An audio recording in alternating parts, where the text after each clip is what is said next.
जय Sai Ram, happy Thursday. Welcome to बंदे हैं हम साई के। बाबा के आशीर्वाद से आपको एक एक्सपीरियंस सुना रही हूँ। बाबा की बहुत सुंदर साई कृपा। क्या हुआ कि ये जो डिवोटी हैं, इनके फादर 1 महीने से बहुत सीरियस हो रखे थे, बहुत बीमार चल रहे थे। उनको चेस्ट में भी बहुत पेन रहता था। इसके कारण वो मुंबई में रहती हैं खुद, ये जो डिवोटी हैं। तो 2 बार टिकट्स भी हुए जिन्हें कैंसिल करना पड़ा, क्योंकि इनके फादर को इतना चेस्ट पेन और इतनी तबीयत ख़राब होती कि वो आ पाने की हालत में भी नहीं थे। और क्योंकि ये खुद मुंबई में थी और इनके पापा जो हैं वो दिल्ली में थे, इसके कारण ये देखने भी नहीं जा पाती थी, जिसकी वजह से इन्हें बहुत एक इमोशनल ट्रॉमा मिल चुका था। रोज़ सुन रहे हैं तबीयत ख़राब और कमज़ोर हो रहे हैं, एक नई नई चीज़ हो रही है। And I think all of us can correlate, हमारे फैमिली में ऐसा कभी भी होता है तो बहुत मुश्किल फेज़ होता है। अब 2 बार के बाद जब ये 2 बार जब तक वो आ नहीं पाए थे, उनकी तबीयत बहुत ख़राब थी। बाय द टाइम वो दिल्ली के हॉस्पिटल्स में दिखवाए, चेकअप किया गया, उनके चेस्ट का एक्सरे किया गया, उनके चेस्ट के कुछ टेस्ट और बहुत अच्छे से चेकअप करने के बाद बताया गया, इवन उनके ब्लड शुगर लेवल को भी टेस्ट किया गया और बताया गया कि ये जो भी हो रहा है वो शायद ठंड के वजह से हो रहा है और कोई ऐसी ख़ास प्रॉब्लम नहीं है इनके फादर को। लेकिन उसके बावजूद भी उनकी हालत डिग्रेड हो रही थी एंड डॉक्टर्स का यही कहना था कि इनके सारे सभी टेस्ट नॉर्मल हैं, रिपोर्ट्स नॉर्मल हैं, तो फिर इन्हें कोई प्रॉब्लम नहीं है। ये बस विंटर की वजह से इन्हें चेस्ट में पेन हो रहा होगा, या जो भी इस तरह से इनडाइजेशन हो रहा है वगैरह वगैरह। इसके बाद जब तीसरी बार टिकट हुए, 18th ऑफ द मंथ को हुआ, मुझे मंथ एग्जैक्टली याद नहीं है। तो उसके बाद जो है इनके फादर पहुँचे मुंबई। मुंबई पहुँचने के बाद इस पूरे जर्नी में इनका इमोशनल बहुत ट्रॉमेटाइज रहा, बहुत ज़्यादा रोई हैं ये, बाबा से बहुत प्रेयर्स भी करे हैं इन्होंने।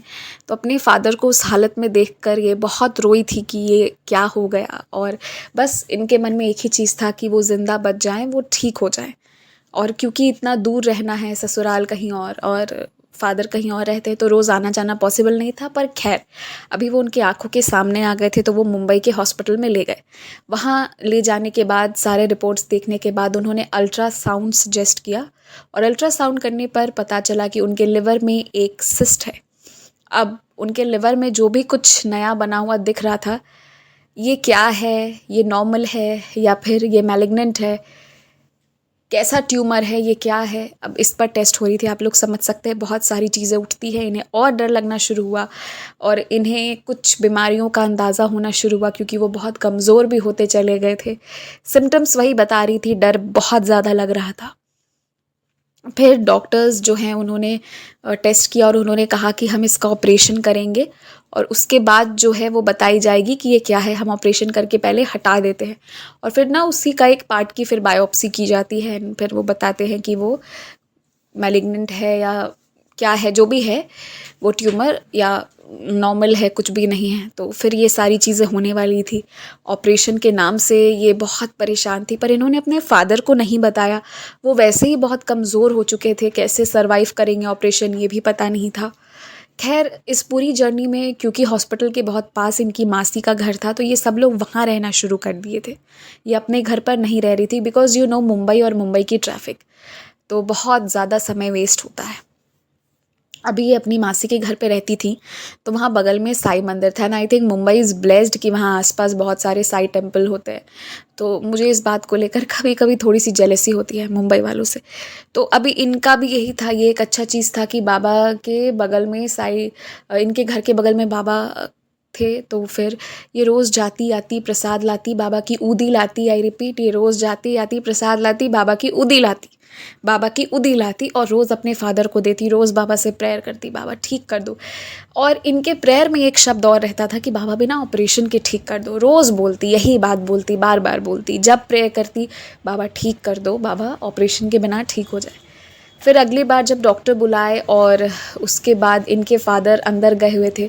अब तक इन्होंने बताया नहीं था कि डॉक्टर्स ने कहा है कि हमको सर्जरी करनी पड़ेगी, पर अब जो है वो अंदर से जब उनके फादर चेकअप के बाद बाहर आए, तो ये बहुत डर रही थी, रो भी रही थी।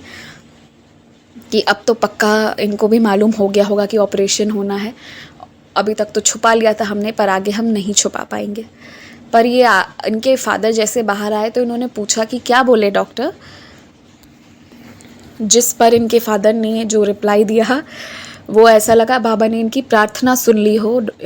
डॉक्टर ने कहा कि इंजेक्शन देकर ही वो जो चीज़ है उसे हम पूरा एसिमिलेट कर देंगे, मतलब इंजेक्शन देंगे और वो वहाँ से हट जाएगा, हमें सर्जरी नहीं करना होगा। बस कुछ इंजेक्शन के थ्रू ही वो जो उनके लिवर में जो प्रॉब्लम आई है वो बिल्कुल ठीक हो जाएगी। And she was very happy to hear this. और इसके बाद वाकई में इसी तरह से उनके फादर ठीक हो गए। लेकिन फिर कहते हैं ना कि जब आपकी श्रद्धा की परीक्षा होती है तो वो एक के बाद एक होती है। ठीक है, सारा सर्जरी होके आ तो गए घर, सारे इंजेक्शन्स लेकर घर पर तो आ गए, लेकिन अब उनके स्टमक में इतना पेन रहता था कि पूरे रात वो बैठ जाते थे, सोते नहीं थे। ये उनके बगल में बैठकर रोती रहती थी, कुछ समझ नहीं आता। आप समझ सकते हो, दोज टिपिकल डेज़ ऑफ मेलानोकोली, जब परेशान है, रो रहे हैं, दिन नहीं कट रहा, रात नहीं गुजर रही क्योंकि दर्द इतना हो रहा है। फिर उसके बाद उन्हें खाना नहीं खाया जा रहा है। लेकिन बाबा की ऊदी की महिमा ऐसी थी कि धीरे धीरे करके, धीमी गति से ही वो रिकवर कर गए, अच्छे से रिकवर हो गए, ठीक हो गए। फिर वो अपने घर भी वापस दिल्ली गए। एंड फिर इन लोगों का शिरडी भी जाने का प्लान बन गया था। उन्होंने बाबा से मन्नत मांगा था वो ठीक हो जाएंगे तो मैं पूरा परिवार लेकर आऊँगी बाबा शिरडी दर्शन कराने। तो ये भी हुआ। तो इस डिफ़िकल्ट फेज़ में हमने तो शायद 6-7 मिनटों में इसे सुन लिया, पर वो जो कुछ 2-3 महीने का पल था, वो जो एक-एक समय था, वो बहुत पेनफुल था। आप अपने किसी करीबी को पेन में देख रहे हो और जिस इंसान के शरीर पर ये सारी चीज़ें होती हैं, उसके लिए तो ये बहुत पेनफुल फेज़ होता है। और इसलिए हम सबको ये बहुत ज़रूरी है कि हम हेल्दी खाएँ, अपनी तरफ से जितना हो सकता है उतना खाएँ और साथ साथ अपने माइंडसेट को भी बहुत पॉजिटिव रखें। क्योंकि मेरे फैमिली में ही एक मेरी कोई रिलेटिव हैं, तो उनका ये था कि अब तो मेरा उम्र हो गया, अब तो जाने का समय आ गया। तो आई यूज़ टू से कि यू शुड स्टे पॉजिटिव, जैसा मतलब ऐसे यूं ही कुछ आई मीन इस तरह से नहीं करना चाहिए कि मेरे जाने का समय आ गया। तो भगवान जी या कह लो बाबा ने कुछ ऐसा किया कि मौत तो नहीं दी, पर एक ट्रायल ज़रूर दिखा दिया, एक हल्का सा झलक दे दिया जिसके बाद उनका मुंह परमानेंट बंद हो गया, ये कहना बंद हो गया कि अब तो मेरे जाने का समय आ गया है। एंड मैंने यही कहा कि कोई ज़रूरी नहीं है कि आप मौत मांग लो आपको मौत मिल जाए, हो सकता है आप तड़पते रहो। तो इसीलिए अपने माइंडसेट को पॉजिटिव, क्योंकि मुझे गुस्सा आता है जब कोई ऐसा कहता है ना, मौत की बात करता है, क्योंकि ऐसे लोग हैं जो जीना चाहते हैं पर उनके पास समय नहीं है, या फिर उनकी को ज़िंदगी ने वो सब कुछ नहीं दिया है। तो जिसे ज़िंदगी मिली है उसे ज़्यादा भाव नहीं खाना चाहिए, चुपचाप ढंग से जी लेना चाहिए। इतने ईगो रखने से ईगो का पहाड़ तोड़ दिया जाता है। और आप चाहोगे मौत तो मौत नहीं मिलता है, बस परेशान होते रहोगे, तड़पते रहोगे, दर्द से बिखरते रहोगे, लेकिन मौत भी नहीं आएगी। और जब तक आप ज़िंदगी को गले नहीं लगाओगे ना, ज़िंदगी छोड़ कर नहीं जाएगी। इसलिए क्यों ना हम ऐसे ही पॉजिटिवली जीना शुरू करें। मौत का क्या है, वो तो सबको आना है, जो स्टार्ट हुआ है वो एक ना एक दिन एंड होगा, जब होगा तब होगा। जो भी हुआ सो हुआ, बट एक पॉजिटिव माइंडसेट के साथ रहना बहुत ज़रूरी है। कुछ लोग, मैं जिनकी बात कर रही हूँ, वो लोग जितना डाइट को लेकर कॉन्शियस थे ना, शायद ही कोई उतना कॉन्शियस रहता होगा। मुझे याद है कि सिर्फ गर्म पानी, सुसुम पानी ऑलवेज पीते रहना और ओवर प्रोटेक्टिव रहना। ओवर प्रोटेक्टिव जिसे कहते हैं, आधे चम्मच तेल में या ज़ीरो ऑयल वाला ड्रामा का बात भी नहीं है, पर ड्रामा मैं इसलिए बोल रही हूँ क्योंकि एक तरफ आप ये सब कर रहे हो, दूसरी तरफ कहते हो अब हमारी ज़िंदगी का क्या है। तो you should be one sided, दो तरफे नहीं होने चाहिए। तो ज़िंदगी ने भी उनको कुछ दिखा दिया कि एक हल्का सा मौत का झलक देखो क्या होता है। तो इसलिए पॉजिटिव रहना बहुत ज़रूरी है। अगर ज़ील नहीं है तो nobody from outside can help you, nobody. और बाबा भी हेल्प नहीं करेंगे अगर आपकी इनर ज़ील नहीं है। और अगर ज़ील है, अंदर से चाहत है, तो सब हो जाएगा। इसलिए पॉजिटिव रहिए। बाबा पे विश्वास रखते हैं, हम बाबा वाले हैं, तो भाई अगर हम मरने जीने की बात करेंगे तो बाकी लोग क्या करेंगे। सबकी ज़िंदगी में बाबा नहीं होते, सबको इतनी सुकून शांति नहीं होती। सबको नहीं पता कि चाहे हमारा कितना भी बिगड़ रहा है, पर हमारा साईं जो है वो हमारी रक्षा कर रहा है। हम शेर तो नहीं, पर शेर के बच्चे हैं। तो फिर हमारा कौन क्या बिगाड़ेगा।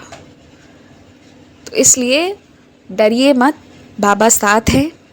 बहुत अच्छे से जो आपके पास है, जो नहीं है उसे छोड़िए। सबको ज़िंदगी में सब कुछ नहीं मिलता, और कुछ चीज़ें मिलती हैं, आप जितनी जल्दी रियलाइज़ कर लो अच्छा है। और जो है उसके साथ अच्छे से रहिए।